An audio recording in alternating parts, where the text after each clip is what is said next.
ఈ విషయం పబ్లిక్కి తెలిస్తే పొగిడిన ఆనోళ్లే ఊరి సొమ్ము తిని వీళ్ళేం బాగుపడతారు, వీళ్ళ మంచితనం అనేది నటన, మమ్మల్ని మోసం చేసిన వాళ్ళు సుఖపడరంటూ నానా శాపనార్థాలు పెడతారు.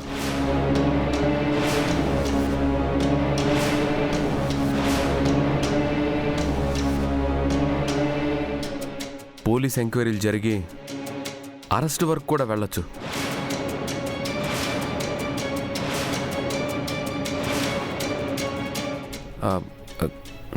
అంతే కదా బావా?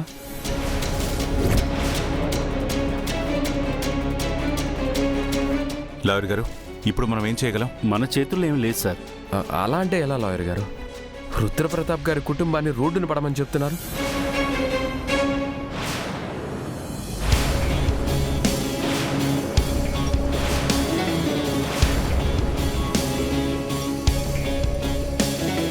మావయ్య గారు, మీరు కంగారు పడకండి.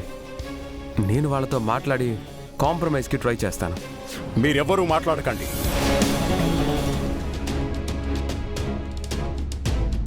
రుద్ర, ఇలా రా. పెదనాన్న, బిజినెస్కి డబ్బులు ఇచ్చేటప్పుడు సూర్యతో నేనొక మాట అన్నాన్రా. వ్యాపారం అంటే వైకుంఠపాళి లాంటిది. నిచ్చెనలనే అవకాశాలే కాదు, అత్యాశ అనే పాములు కూడా ఉంటాయి, జాగ్రత్త అని చెప్పాను. కానీ ఇప్పుడు ఆ చదరంగంలోనే పావులమైపోయావురా. ఈ రాజుకి చెక్ పడింది.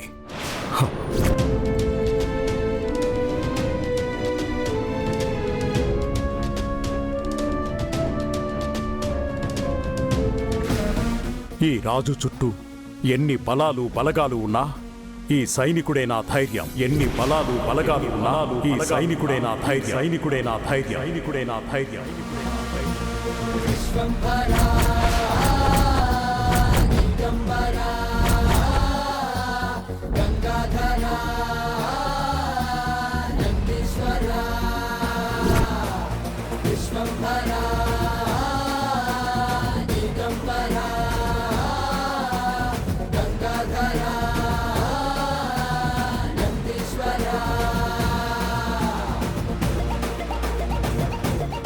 లాయర్ గారు, సార్, నోటీస్కి రిప్లై ఇచ్చి 2 days టైం తీసుకోండి. అలాగే సార్.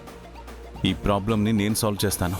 అలాగే మీ నుంచి నాకు కొన్ని డీటెయిల్స్ కావాలి. ఒకసారి రండి.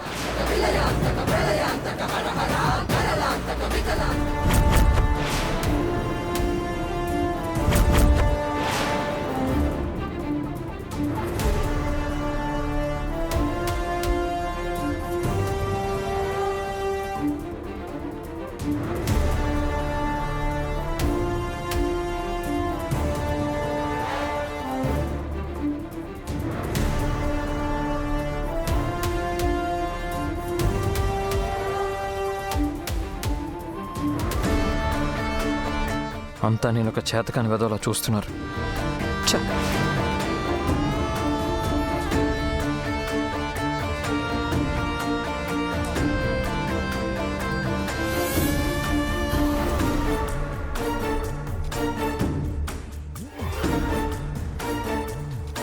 ఈ విషయాన్ని ఎట్టి పరిస్థితుల్లో మీడియాకు తెలియనివ్వకండి. మీకేమైనా ఎంక్వైరీ కాల్స్ వచ్చాయనుకోండి, ఆ న్యూస్ ఫాల్స్ అని చెప్పండి. Okay? Okay sir. Go head. Thank you.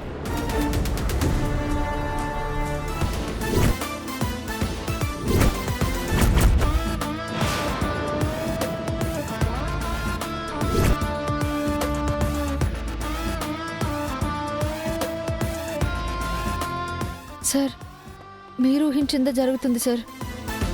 బిజినెస్లో నష్టాలంటే ఏమో అనుకోవచ్చు, కుటుంబ గౌరవానికే మచ్చొచ్చే పరిస్థితి ఏర్పడింది. ఇప్పుడు ఎలా సార్? మీరేమో 2 రోజులు టైం అడిగారు, కానీ సమస్య అంత సులువుగా పరిష్కారం అయ్యేలా అనిపించట్లేదు. గంగా, టెన్షన్ పడితే సరిగా ఆలోచించలేం. సమస్య అన్నాక సొల్యూషన్ ఉండనే ఉంటుంది. అది ఎలా అనేది ఆలోచించాలి.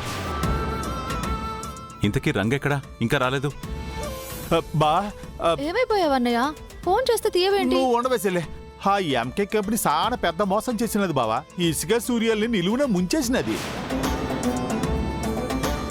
మాకు ఆ విషయం ఇప్పుడే తెలిసిందన్నయ్య.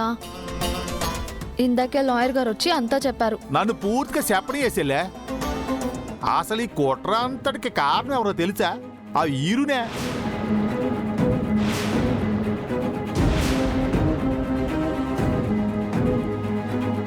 ఏమంటున్నావు రంగా?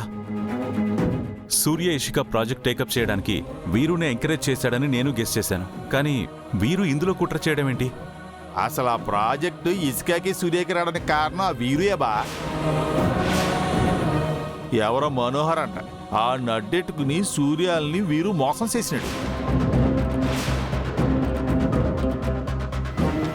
ఎంత ద్రోహం చేశాడు సార్. ఆ వీరు పాపం పండింది. ఇంకా ఓపిక పట్టి లాభం లేదు సార్. పదండి సార్, ఇప్పుడే వెళ్ళి అందరి ముందు ఆ వీరుని నిలదీద్దాం. అవును బా, సూర్యకు కూడా వీరుగడి నిజ స్వరూపం ఏంటో తెలియాలి. పదబా. ఆగండి. ఇప్పుడు కూడా మమ్మల్ని ఆపుతున్నావు బా. మీరు ప్రీతి గురించే కదా ఆలోచిస్తున్నారు. ప్రీతి గురించి ఆలోచిస్తూ ఆ వీరుని వదిలేస్తే ఇంకా ఇలాంటి కుట్రలు ఎన్నో చేస్తాడు సార్. అవును బా, శ్రీకృష్ణుడు కూడా శిశుపాలుని 100 తప్పుల దాకానే భరించాడు. నువ్వు మాత్రం ఆ వీరు ఎన్ని తప్పులు చేసినా క్షమ్యంతానే ఉన్నావు. అతను కూడా ఈ ఫ్యామిలీలో మెంబరే రంగా. పెద్దమ్మ పెదనాన్నలకు అతని మీద పెట్టుకున్న నమ్మకం అబద్ధం అని తెలిస్తే వాళ్ళు తట్టుకోలేరు. మరి ఇప్పుడు ఏం చేద్దాం సార్? ముందు ఈ సమస్యకి సొల్యూషన్ వెతకాలి. ఎలాగ బా? ముళ్ళును ముళ్ళుతోనే తీయాలి, మోసాన్ని మోసంతోనే జయించాలి. నువ్వు అలా కొట్టేసాలని చెప్తే నాకేంటి అర్థం కాదు బా. వీరు మీద మీ అన్న చెల్లెళ్ళిద్దరికీ పీకల్లోతు కోపం ఉంది కదా? అవును. అయితే మీ ఇద్దరికి రివెంజ్ తీర్చుకునే అవకాశం వచ్చింది. ఎలాగా? మీరిద్దరూ గెటప్స్ చేంజ్ చేయాలి. అంటే మాతో ఏదో యాసం కట్టించే డ్రామా ప్లాన్ చేసినావు అన్నమాట.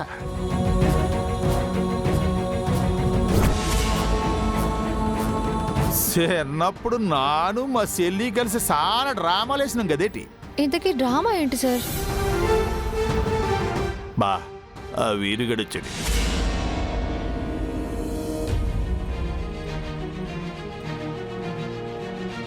ఈ విషయం గురించి మీకు తర్వాత చెప్తాను.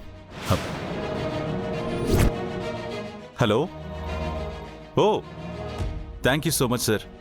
పంపు వైజాగ్ విజిట్ చేయడం, ఎంఎన్సీ కంపెనీ స్టార్ట్ చేయడం, వాహ్, గ్రేట్ న్యూస్.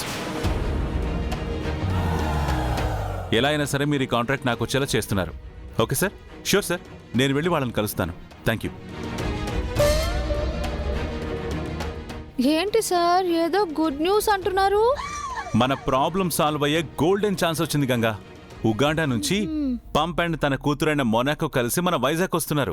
అక్కడ ఎంఎన్సీ కంపెనీ ప్లాన్ చేస్తున్నారు. మనం గనక వాళ్ళతో టైఅప్ అయ్యామనుకో ఇక మనకి తిరుగే లేదు. కోట్లలో సంపాదన.